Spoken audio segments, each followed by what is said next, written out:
early June garden tour. We've got our tomatoes all pruned up, mostly. Made a mistake on this one early on, let a sucker get out of control. So it's gonna have 2 branches. Topped off the salvia, which was pretty, but I'd like it more bushy. Marigolds and zinnias are on the edge. I've got sunflowers in the back. Inside these white cages are more tomatoes. Belgian giant, I believe. I've got some Thai basil up front also, intermixed. Here's some Chef's Choice tomato here, as well as maybe a Chef's Choice red, and I think a Super Sweet 100 in the back. I've got some great volunteers coming in. There's a lavender in there, brand new. I'll be moving her around.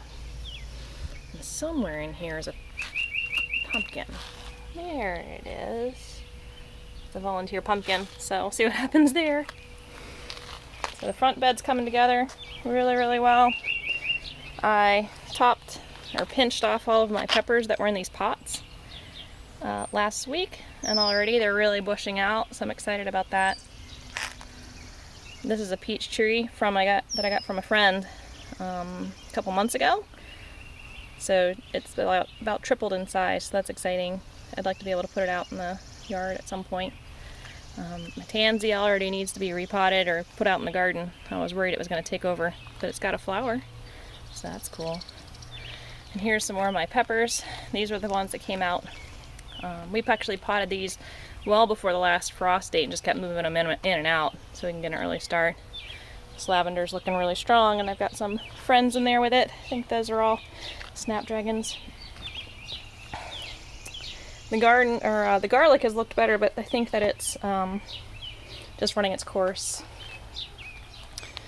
Here's our pots over here full of tomatoes. I added some co-planting today. I finally got the parsley potted up with the just everywhere. But I put some in here with these tomatoes, which I've forgotten what all they are, but we'll find out as they grow. They're all indeterminate, so they all get treated basically the same. And we got our cages put in. These cages are made out of cattle panel from Tractor Supply that we snipped with bolt cutters. So you'll see as we go through, there's a whole bunch of trellising and cages added. Those are all made out of cattle panel. I got my flowers rolling. These petunias look amazing. I was really pleased with these. These were actually kind of secondary purchase. They weren't even a purchase. I think they got thrown in with an order I placed. This was lettuce just a week ago, but the lettuce has run its course. I've got one in the back I'm letting go to seed so I can collect it for next year because it was amazing. I think it was black-seeded Simpson variety. And along the trellises we've got mostly cucumbers. I think there's one cantaloupe over there. And in the middle today I put in a whole bunch of sweet banana peppers. And I've got even more to plant. But in the back there's a tomato and a couple of okra. Hopefully those will do well. Oh, the FedEx guy's here. And this planter is about the same as the last one, except it doesn't have any okra. Hey, how are ya? I'm all right. Oh, just leave it on the steps if that's all right. Thank you. I got pennyroyal in here and the lobelia, which is going much better than I expected it to because it looked half dead when I planted it. It's actually coming back to life. You take care.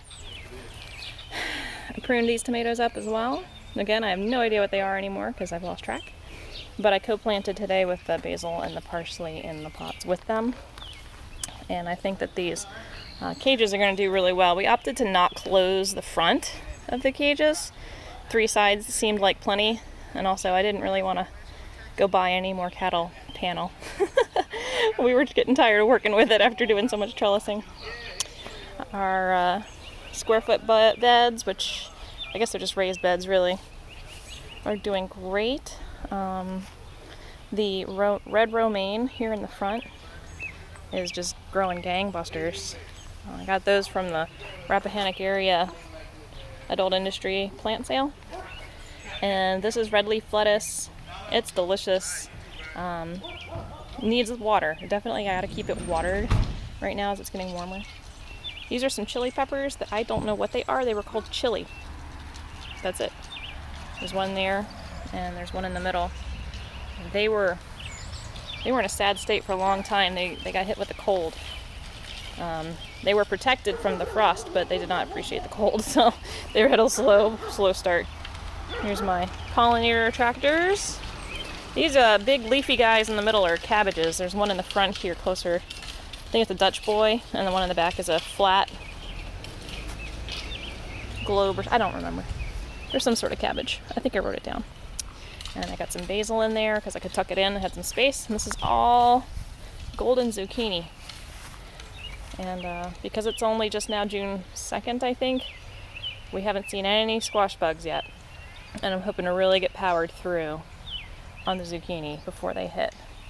And I'm not sure if you saw it previous shots, but we put out a bird feeder closer to the garden so that the birds could come in here and continue to keep the bugs at bay, though the porch kitty has her way with them occasionally. Our third raised bed is doing really well. I had to replant though in here a little bit because the peppers that I had planted in there, again, I think the cold just made them suffer too much. They didn't bounce back like those other chili peppers. So I replanted, and I got some awesome varieties from our friend Butch. So we've got wax pepper. I have no idea what that is. A serrano. I don't know what CB means, but that's the CB pepper. I'm gonna have to ask him. And if it's not marked, it's one of our sweet bananas that I've got. There's one back there. I've got my pollinator attractors on the end. This is all broccoli over here. And these 8 plants are broccoli. And we actually do have some broccoli flowers, which is awesome. I'm hoping that they'll just really take off and be enormous, like soon. Because that weird spring, I don't know. And now it's getting hot, so hopefully they won't bolt. This is all supposed to be cauliflower. It has done terribly. Probably end up ripping it out before it does anything, but I don't know. That one looks like it might have potential in there. So give it a go, I guess. And then I've got all these tomatoes. These tomatoes aren't as happy as the ones in the other spots. I don't know why. They've certainly gotten plenty of light, food, and water. But it might just be that there was a different run of tomatoes, I think. That these were the ones that I bought at the Rappahannock Area Industries, and a lot of the healthier ones were the ones from a friend, from Butch. And these sat for a long time waiting to get potted, and then they got stressed in the greenhouse, I think, too. So we'll see how they go. Oh, and at the end of this, we have a box full of potatoes. So these were baking potatoes that had gone feral in my pantry. So I was just gonna plant them and see what happens. We actually have another spot ready here for our last garden bed, and believe it or not, I still have plants to put in it. So we're gonna work towards that this weekend, probably. This was our fire ring, and now it's another garden. We're gonna put something in the back for the girls, probably some carrots in that spot that's not got anything in it. There's pennyroyal on the side, which is for attracting some sort of predatory wasp that predates upon the squash bugs, I think.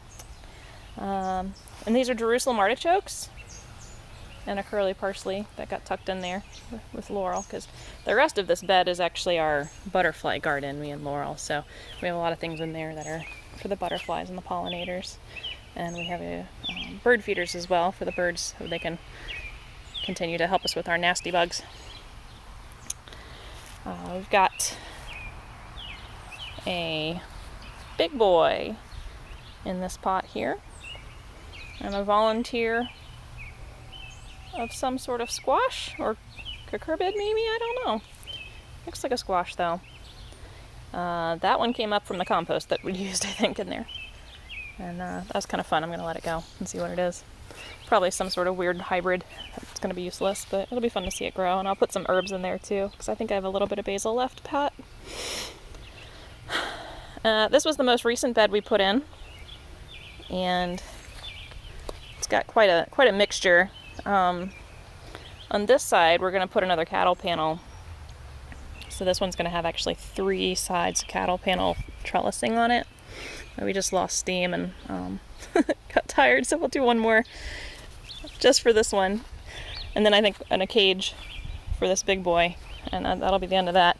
But we got some watermelon down here. We have Charleston Gray, which I think are huge, and a watermelon, a sugar baby watermelon there. So they're going to be smaller. Probably have more success with that one in the smaller space, but we'll see. When they get going and they have their panel, they'll be the only 2 things on that trellis, so they should have plenty of room to expand, and I'll make sure I keep them watered. We're going to install the watering system on the timer pretty soon. We've got some more peppers here. I haven't pinched these back yet because I just put them in like a week ago, so I'm going to give them a little bit of time to get some good roots going, and then I'll pinch them back to get them bushy. Got some okra here. There's like 4 more plants, 4 or 5 plants in here. We got okra,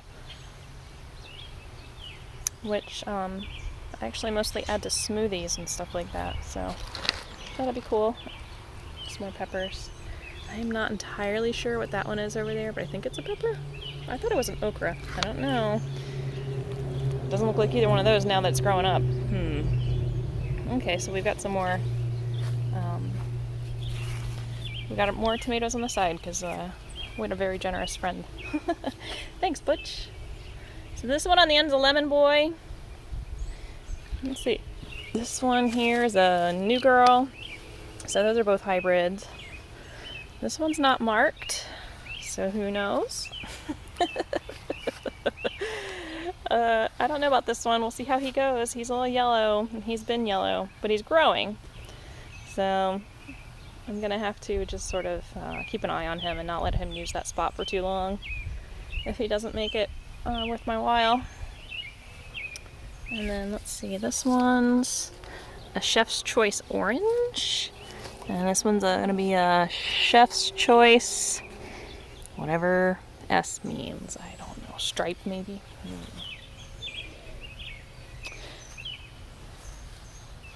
We've still got more going on. These are our onions. They're doing great. We've actually been harvesting the green tops for food on our salads and stuff. That's been kind of nice. The lavender this year is just really doing great. Behind it we've got a volunteer sunflower, which tricked me at first, and I thought it was the flowering tobacco that I had planted in that spot, but no, that's alright. And then we've got a Super Sweet 100 in here. The girls love those. It's one of their favorites, like eating candy to them. Our fig put on fruit early this year.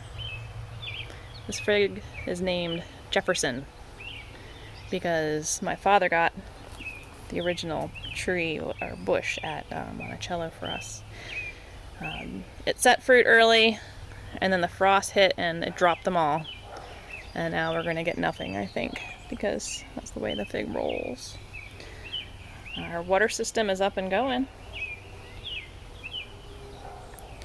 And I'm going to be doing a little more planting on it or around it to kind of mask it and keep it cool, but there's the pump hiding under there. So that's been awesome. It has enough pressure to actually push through and make a shower through the rain, through the water wand, but the pump makes it even better. It's very reliable pressure. Got a couple of cucumbers there and a clematis in the back. So I'm going to be training that clematis up. It's actually already doubled in size since I planted it. So I'm going to be training that on up the side. Hopefully she'll obscure part of it and flower out later in the summer. We had onions over here, but we harvested them because they were delicious and they wanted to eat them. Got the more lavender. Probably need to separate it out. It's turning into a bit of a monster. These were the only 3 bean plants that took back in the back. I don't even remember what they are anymore, but they're beans of some variety. Get a little bit of a panorama as we go through and then head on over to the other side. Here's a look at our butterfly garden. My youngest, Laurel, helped me plant a whole bunch of parsley, little baby parsleys in here yesterday. There's one there. It'll grow up and feed the butterflies. That's the hope. And hopefully they won't eat too much of my dill because I need that for pickling later. Over here by the back fence, we've got some stuff going on. This is a trash can of potatoes. So we've been really bent on using what we've got this year, and we had a trash can. And it doesn't have wheels on the backside. They fell off, so it's actually lopsided. So it has to lean against the fence in order to not fall down, but it's doing amazing with these potatoes. I'm hoping we get actually like a pretty cool crop out of that. It was just a random bag of seed potatoes from Walmart. It's already gone to flower. So who knows, we may end up with potatoes by July. That'd be neat. I've got a little bit more back here. Got a couple of tomatoes. All my tomatoes except for one plant were indeterminate. This one's a Belgium giant, and I'm not sure what the other one is. But I went ahead and did some co-planting with some herbs as well the other day. This is my mess of a potting and planting station. It's a workspace for me, so it's always in flux. It's my girls. Come and check me out. And last couple of tomato plants over here. The one on the left is an early boy, and the one on the right is a chef's choice. And went ahead and planted them into these pots, which I had seeded early in the spring with spinach and chard. So we've got Swiss chard and rainbow chard on the left, and on the right it's all spinach. And that's been wonderful. We've been mostly eating this for breakfast with our eggs from my girls you just saw. And that's pretty much the garden tour. Early June 2020. Thanks.